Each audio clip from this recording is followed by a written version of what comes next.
दोनों भाई नाश्ते की टेबल पर बैठे थे। प्रियंका, मेरा नाश्ता कहाँ है? भाभी, मुझे भी ऑफिस के लिए लेट हो रहा है। इस पर प्रियंका किचन में से दोनों के नाश्ते की प्लेट्स लेकर बाहर आती है।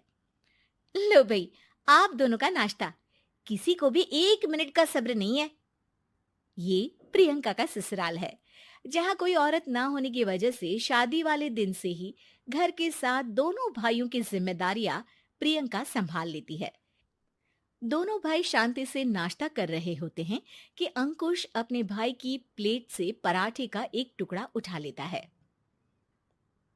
आपको पता है ना, मैं खाना शेयर नहीं करता, फिर भी मेरे प्लेट में से खाना जरूरी है क्या? अरे हद हो गई है, मुझे नहीं खाना अब। अंकुर गुस्से में नाश्ता छोड़कर टेबल से उठ खड़ा होता है। अरे, ये कैसा बिहेवियर है अंकुर? एक टुकड़ा ही तो है। एक हो या आधा, मुझे भूख लगी है तो ये सिर्फ मेरा ही है।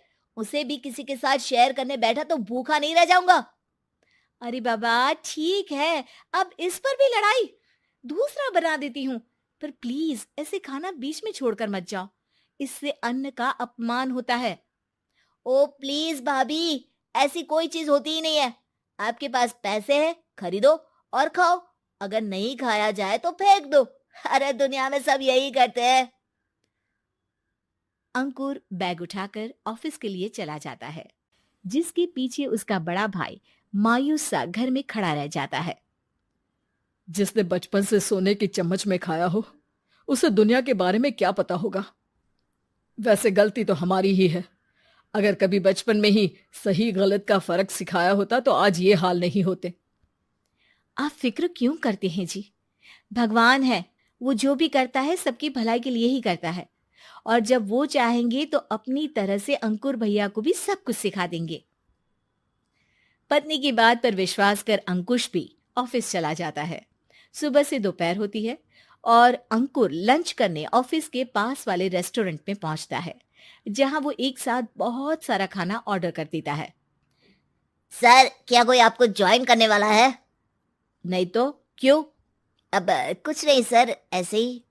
वेटर चला जाता है और कुछ देर में अंकुर का ऑर्डर लेकर वापस आता है, जिस पर अंकुर सब डिशेस में से थोड़ा थोड़ा खाकर बाकी ऐसे ही छोड़कर बिल देकर चला जाता है। वाह भगवान, तेरी माया। कहीं कोई एक एक टुकड़े के लिए तरसता रहता है और ये 5 लोगों का खाना ऑर्डर करके एक का भी पूरा नहीं खाते।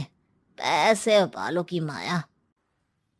वेटर टेबल साफ कर बचा हुआ सारा खाना लेकर रेस्टोरेंट के पीछे घूम रहे बच्चों के पास पहुंच जाता है, जिसे देख बच्चों के चेहरे खिल उठते हैं। वाह, आज इतना सारा खाना आया। थैंक यू भैया। भगवान आपको खाने की फैक्ट्री बना दे। अगर ये फैक्ट्री मेरी होती तो तुम लोगों को कभी किसी का झूठा बचा हुआ खाना नहीं खाना पड़ता। चलो तुम लोग खाओ, पर ध्यान रखो किसी को पता ना चले, नहीं तो मेरी नौकरी चली जाएगी। इसी के साथ दिन बीतता है और रात को दोनों भाई एक साथ घर पहुंचते हैं। कुछ देर में सब डिनर करने बैठते हैं, जहां अंकुश अंकुर को समझाने की कोशिश करता है। अंकुर, अगर हमें लाइफ में सब कुछ मिला है, इसका ये मतलब नहीं कि तुम उसका गलत फायदा उठाओ, बल्कि तुम्हें उसकी मदद से दूसरों को भी मदद करनी चाहिए। भैया, जिनके पास नहीं है उनकी वजह मैं तो नहीं ना। और ऐसे बहुत लोग हैं जिनके पास सब कुछ है। इसलिए अगर मैं एक इंसान कुछ नहीं करूंगा तो कोई फर्क नहीं पड़ने वाला। तुम्हारे भैया बस एक चीज समझाना चाहते हैं कि जिस चीज की हमारे पास कमी नहीं है, उसे बर्बाद करने से अच्छा है कि लोगों के साथ शेयर करें। इससे हम सिर्फ सामान नहीं, खुशियां भी बांटते हैं, और इसमें तुम्हारा ज्यादा कुछ तो जाएगा नहीं। भैया भाभी की बात सुन अंकुर कुछ बोले बिना उठकर चला जाता है। इसी तरह दिन बीतते रहते हैं, जिसमें अंकुश और प्रियंका कोशिश तो बहुत करते हैं, पर अंकुर पर किसी भी चीज का कोई असर नहीं पड़ता। एक दोपहर अंकुर सैंडविच खाते हुए सड़क के किनारे चल रहा होता है। तभी उसकी नजर आइसक्रीम वाले पर पड़ती है और वो सैंडविच सड़क किनारे फेंक आइसक्रीम खरीदने पहुंच जाता है। अब इसे कहते हैं जिंदगी का सुख। जैसे ही अंकुर आइसक्रीम लेकर पीछे मुड़ता है तो एक आदमी को सड़क से वही सैंडविच उठाते हुए देखता है। वो आदमी बहुत कमजोर, गरीब, जैसे बहुत दिनों से खाना ना खाया हो वैसा लग रहा था। अंकुर उसके पास जाकर खड़ा हो जाता है। उसे देखकर आदमी सैंडविच अंकुर की तरफ कर देता है। आपको भी खाना है क्या? क्या हम इसे आधा आधा कर ले? मुझे बहुत भूख लगी है। वो मेरा ही झूठा सैंडविच है। तुम दूसरा खरीद कर क्यों नहीं खा लेते? इसे क्यों खा रहे हो? अरे भैया, अगर खरीदने के पैसे होते तो 4 दिन से भूखा नहीं घूम रहा होता। हैं? क्या? तुमने 4 दिन से कुछ नहीं खाया, फिर भी इस आधे सैंडविच को मेरे साथ बांटने के लिए तैयार हो गए? क्यों?